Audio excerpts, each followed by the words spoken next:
बिस्मिल्लाहिर्रहमानिर्रहीम। इस वीडियो में हम टैक्सेशन मैनेजमेंट के सब्जेक्ट के एक topic computation of income tax की बात करेंगे। पंजाब यूनिवर्सिटी बिज़नेस टैक्सेशन के पेपर में एक क्वेश्चन जो है वो लाजमी शामिल करती है और उसे अटेम्प्ट करना भी कंपलसरी होता है। वो क्वेश्चन है कंप्यूटेशन ऑफ टैक्स, यानी कि टैक्स न्यूमेरिकल जिसको कहते हैं। एडीसी के पेपर में पार्ट 2 में हम इस वीडियो में इसका कुछ पोर्शन कवर करेंगे। इस लेक्चर को मुकम्मल करने के लिए एक से ज़्यादा वीडियो बनानी पड़ेंगी। तो आज वेरी फर्स्ट लेक्चर में मैं कुछ बेसिक बातें डिस्कस करूँगा। एडीसी के सिलेबस में सैलरी पर्सन का न्यूमेरिकल शामिल है, तो हम इस लेक्चर में सैलरी पर्सन के ही न्यूमेरिकल पे बात करेंगे। सैलरी पर्सन का टैक्स कैसे कैलकुलेट किया जाता है हम इस वीडियो में सीखेंगे। आसान अल्फाज में हम इस तरह से कह सकते हैं कि कोई भी सैलरी पर्सन अपनी इनकम कहाँ कहाँ से कमा सकता है। लेट्स सपोज अगर कोई बंदा जॉब कर रहा है तो उसके पास सबसे बड़ा सोर्स इनकम का उसकी सैलरी है। लेकिन ऐसा भी तो हो सकता है कि वही बंदा जो कहीं जॉब कर रहा है उसने अपने घर का कोई पोर्शन या कोई एक्स्ट्रा जो उसके पास घर है जहां वो रह नहीं रहा वो किराए पर दिया हुआ है और वहां से रेंट कमा रहा है। तो ऐसा पॉसिबल है। इस इनकम को हम कहते हैं इनकम फ्रॉम प्रॉपर्टी, और सैलरी से कमाई हुई इनकम को हम कहते हैं इनकम फ्रॉम सैलरी। इसी तरह हो सकता है कि कोई बंदा जो कहीं दिन में जॉब कर रहा है, सुबह से लेकर आफ्टरनून या उसके बाद तक जॉब कर रहा है और उसके बाद आकर अपना कोई कारोबार करता है और वहाँ से भी इनकम कमाता है, तो फिर इसका मतलब है कि उसके पास एक तीसरा सोर्स भी है इनकम का, जिसे हम कह सकते हैं इनकम फ्रॉम बिजनेस। इसी तरह हम ये भी कह सकते हैं कि हो सकता है कि उसी बंदे ने अपने सेविंग में से कुछ सेविंग स्टॉक में इन्वेस्ट की हुई है, शेयर्स में इन्वेस्ट की हुई है या इमूवेबल प्रॉपर्टी में इन्वेस्ट की हुई है और उनको बेचकर वो गेन हासिल करता है। तो ये जो सोर्स है, ये जो इनकम है, हम इसे कहेंगे इनकम फ्रॉम कैपिटल गेन। और पांचवा सोर्स जो किसी के पास इनकम का हो सकता है वो इनकम है जो पहले 4 सोर्सेज या पहले 4 हेड ऑफ इनकम में नहीं आती। जैसे अगर किसी पर्सन ने इंश्योरेंस पॉलिसी में इन्वेस्ट किया हुआ है और उसे मैच्योरिटी पे पॉलिसी की रकम मिली, या ये हो सकता है कि उसको फॉरेन रिमिटेंसेस मिली या कोई गिफ्ट मिला बर्थडे पर, तो ये भी इनकम ही कंसिडर होगी। लेकिन इस इनकम को हम कहेंगे इनकम फ्रॉम अदर सोर्सेज। तो किसी भी सैलरी पर्सन के 5 मेन इनकम के सोर्सेज हो सकते हैं। पहला इनकम फ्रॉम सैलरी, इसके लिए आपने साथ लाजमी लिखना और याद करना है सेक्शन 12।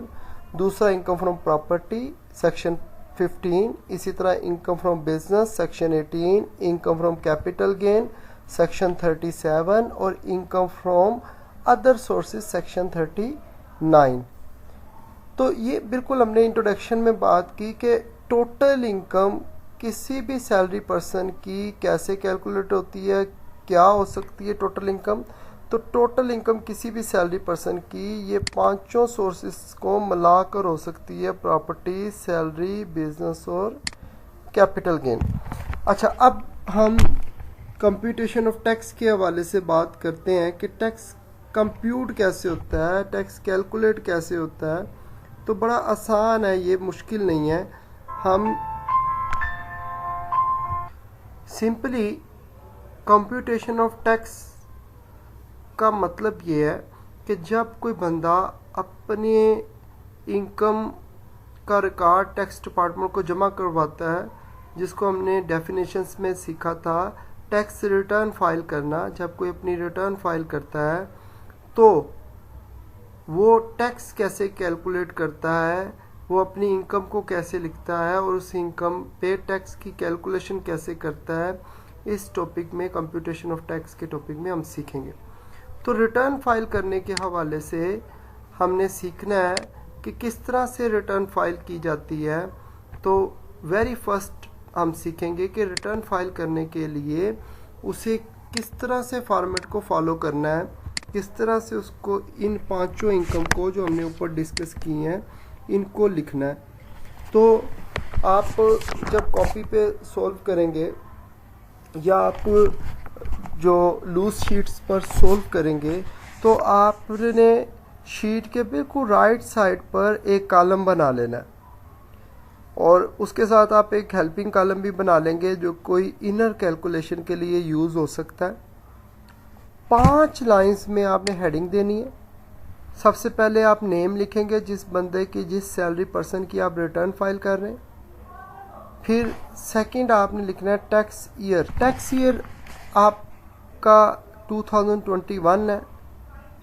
वैसे तो टैक्स ईयर 2021 है लेकिन अभी करंटली 2022 चल रहा है, तो 2021 का ये असेसमेंट ईयर चल रहा है। 21 टैक्स ईयर का असेसमेंट ईयर जो है वो स्टार्ट हुआ है जुलाई 1 2021 से और ख़त्म कब तक होगा, जून 30 2022। तो ये असेसमेंट ईयर ख़त्म हो गया, लेकिन क्योंकि अभी आपके पेपर है तो आप वही टैक्स ईयर और वही असेसमेंट ईयर ही तैयार करेंगे, तो इसलिए इस वीडियो में हम 21 ही को डिस्कस कर रहे हैं। इसी तरह फिर रेजिडेंशियल स्टेटस लिखना है आपने। तो रेजिडेंट मैंने आपको फ़र्क बताया हुआ रेजिडेंट और नॉन रेजिडेंट का, तो आपने यहाँ हमेशा रेजिडेंट ही लिखना है। इसी तरह computation of taxable income and tax payable आखिरी लाइन आपने लिखनी है। तो 5 लाइन्स में आपने हेडिंग देनी है। इसको आप सेंट्रलाइज भी कर सकते हैं और आप साथ ही साथ ये भी कर सकते हैं कि एक तरफ से आप बिल्कुल स्ट्रेट अलाइन करें और दूसरी तरफ से आप इसको वैसे ही रहने दें। अब स्टार्ट करते जी, किस तरह से आपको कैलकुलेशन करनी है। आपने इन पांचों इनकम को जो मैंने बताया, income from salary, income from property, income from business, income from capital gain और इनकम फ्रॉम अदर सोर्स लिखना है। लेकिन इनकम फ्रॉम प्रॉपर्टी की अमाउंट मैं कर्सर लेकर आ रहा हूँ। इनकम फ्रॉम प्रॉपर्टी की अमाउंट आपने इनर कॉलम में लिखनी है और बाकी चारों यानी कि सैलरी, बिजनेस, कैपिटल गेन और अदर सोर्स की अमाउंट आप आउटर कॉलम में लिखेंगे। और आउटर कॉलम में लिखने के बाद आप के पास जो आंसर आएगा सबको जमा करके उसे कहेंगे टोटल इनकम। उसके लिए हम वर्ड यूज़ करेंगे टोटल इनकम। तो सबसे पहले आपने पांचों इनकम को लिखना है, लेकिन प्रॉपर्टी की अमाउंट इनर कॉलम में और बाकी चारों की आउटर कॉलम में।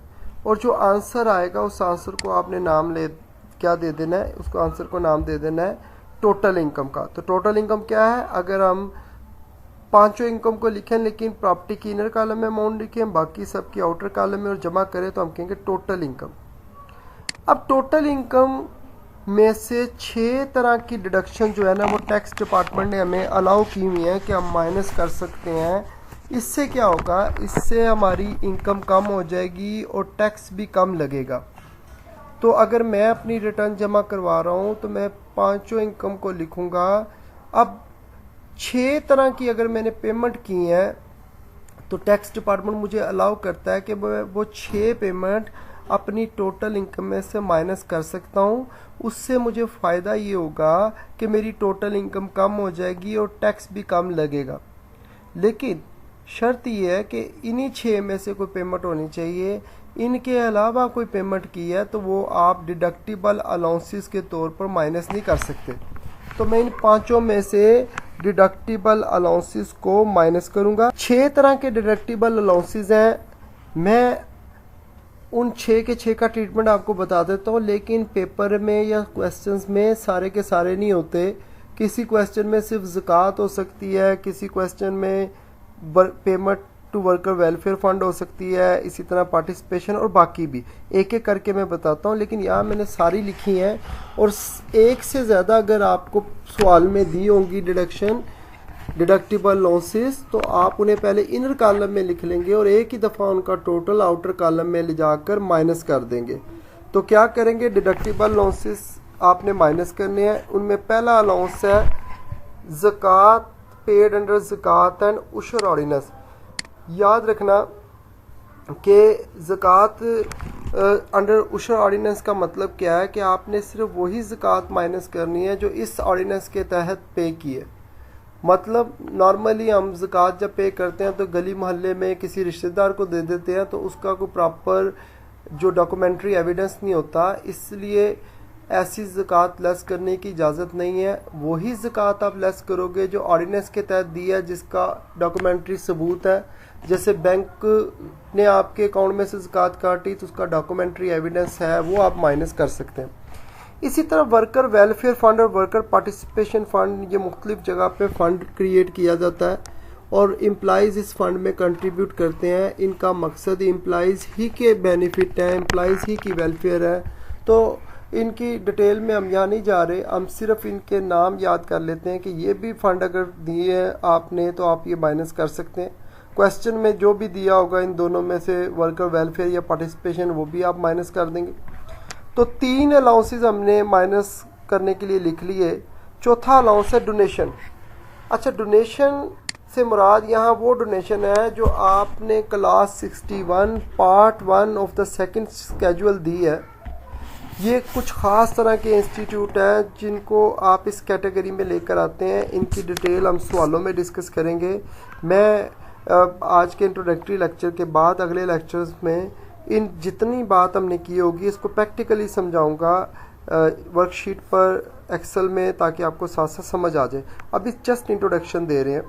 डोनेशन अगर आपने दी है तो उसको लेस करने का तरीका ये है कि आपने उसको डायरेक्ट नहीं लेस करना। जितनी अमाउंट एक्चुअली आपने डोनेशन की दी है उसे आप लिखेंगे इनर कॉलम में और उससे कंपेयर करेंगे 30% of total income. Total income क्या है? ये जो पांचों इनकम आपने जमा की है इनका जो टोटल है उसका 30% लेंगे। अब एक्चुअल डोनेशन अगर मैंने 5,000 दी और 30% आ गया टोटल इनकम का 2 लाख, तो 5 और 2 में से जो भी कम होगा वो मुझे लेस करने की इजाज़त है। तो दोनों में से जो भी कम होगा वो मैं आउटर में लिख दूंगा। इसको मैं प्रैक्टिकली भी समझाऊंगा भी, लेकिन अभी सिर्फ मैं डिस्कस कर रहा हूँ। इसी तरह चौथा अलाउंस जो आप माइनस कर सकते हैं, चौथा खर्चा जो आपने पे किया और आपको इजाज़त है कि आप माइनस कर सकते हैं, वो है profit on debt. Profit on debt क्या है कि अगर मैंने घर बनाने या ख़रीदने के लिए कर्ज़ा लिया और उस पर मैं इंटरेस्ट पे करता हूँ बैंक को या किसी भी फाइनेंशियल इंस्टीट्यूशन को, तो वो जो इंटरेस्ट मैं पे करता हूँ टैक्स डिपार्टमेंट कहता है कि ये भी आप का ऐसा खर्चा है जिसे डिडक्टिबल अलाउंस के तौर पर माइनस किया जा सकता है। अब इसको माइनस करने का तरीका क्या है? जैसे कि लिखा हुआ है कि आपने 20 लाख रुपया लिखना है इनर कॉलम में, इनर से भी इनर में बल्कि लिखें, और कंपेयर करें एक्चुअल जो आपने पे किया उसके साथ, और साथ ही साथ कंपेयर करें 50% ऑफ टोटल इनकम जो ऊपर हमने निकाली है। मतलब 3 कैलकुलेशन करें, एक्चुअल या 20 लाख या 50%। अब आप सोच रहे हैं एक्चुअल तो हमें सवाल में दी होगी अमाउंट, ये 20 लाख और 50% कहाँ से आ गया? तो आपने ऐसे सिर्फ इसको याद करना है कि टैक्स डिपार्टमेंट ने हमें इसी फार्मूले के तहत कैलकुलेशन करने को कहा है। उन्होंने कहा कि आप कंपेयर लाजमी करें 20 लाख से या 50% से, तीनों में से जो कम होगा वो आप लेस कर सकते हैं। बिल्कुल ऐसे ही जैसे ऊपर डोनेशन में हमने किया एक्चुअल या 30%। अच्छा, तीनों में से जो कम आएगा वो मेन आउटर कॉलम में नहीं इनर में ही हमने लिखा है। तो 5 अलाउंस हमने लिख लिए। अब आखिरी है एजुकेशन एक्सपेंस। ये थोड़ा सा टेक्निकल है, इसके हवाले से आपने ऐसे याद करना है कि एजुकेशन एक्सपेंसेस या ट्यूशन फ़ी जो भी आपको दिए होंगे सवाल में, आपने इसके लिए कैसे डिडक्टिबल अलाउंस की अमाउंट निकालनी है। आपको जो भी ट्यूशन फ़ी दी होगी आपने उसका 5% लेना है, उसे इनर से इनर में लिखें। फिर जो आपका जो टैक्सेबल इनकम यानी कि टोटल इनकम, मैं टैक्सेबल की जगह यहाँ टोटल इनकम लिख देता हूँ, जो टोटल इनकम है उसका 25% लें। अब ये काम आप बिल्कुल कैलकुलेटर पे कर रहे हैं।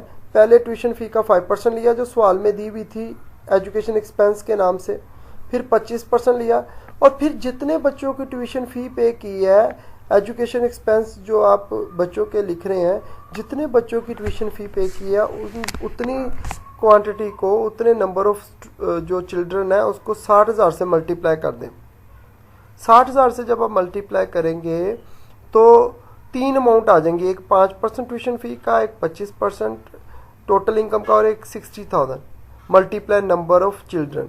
तो 3 अमाउंट आ जाएंगे, उन तीनों को कंपेयर करेंगे, तीनों में से जो कम होगी वो डिडक्टिबल अलाउंस के तौर पर आप लिख देंगे। अब 6 अमाउंट आ गई मेरे पास इनर कॉलम में, और वर्किंग मैंने उससे भी इनर में करनी है। तो 6 की 6 अमाउंट आप जमा करके एक ही दफ़ा टोटल इनकम में से माइनस कर देंगे। टोटल इनकम मतलब salary, property, business, capital gain और अदर सोर्स। जब हम माइनस करेंगे तो आपके पास अमाउंट आ जाएगी, उसे हम कहेंगे टैक्सेबल इनकम।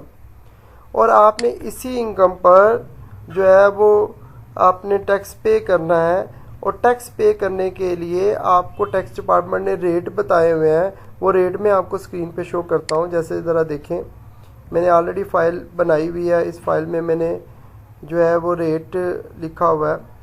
तो ये देखें, ये रेट है। ये रेट आपको कुछ इस तरह से नज़र आ रहे हैं कि 6 लाख तक अगर किसी ने इनकम कमाई तो उस पर पाकिस्तान में कोई टैक्स नहीं।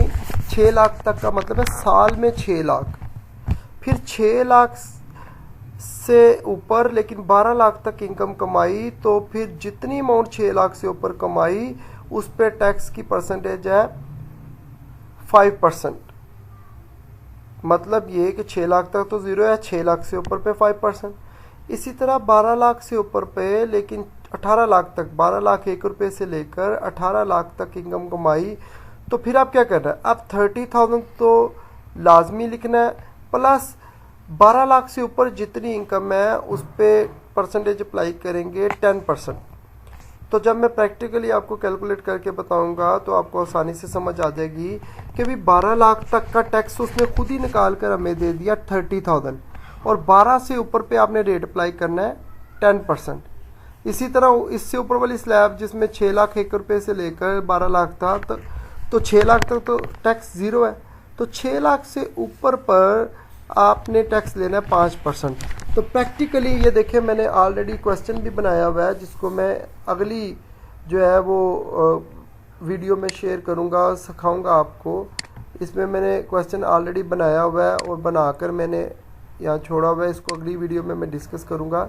ये क्वेश्चन मैंने एक टाइप किया है और इसी प्रैक्टिस के लिए तो फिर इसको स्टेप बाय स्टेप हम सीख लेंगे कुछ वीडियोस में। ये फर्स्ट वीडियो थी, इसमें मैंने जस्ट इंट्रोडक्शन देना था कि भी 5 इनकम में से 6 अलाउंसेस आप माइनस कर सकते हैं और टैक्स कैलकुलेट करेंगे। अभी मज़ीद इसमें स्टेप्स बाकी हैं, लेकिन ये जो 6 अलाउंसेस माइनस करना और वो जो 5 इनकम को जमा करना, अभी आज हमने यही डिस्कस किया। ये क्वेश्चन मैं इंशाल्लाह ताला अगली वीडियो में आपके साथ डिस्कस करता हूँ।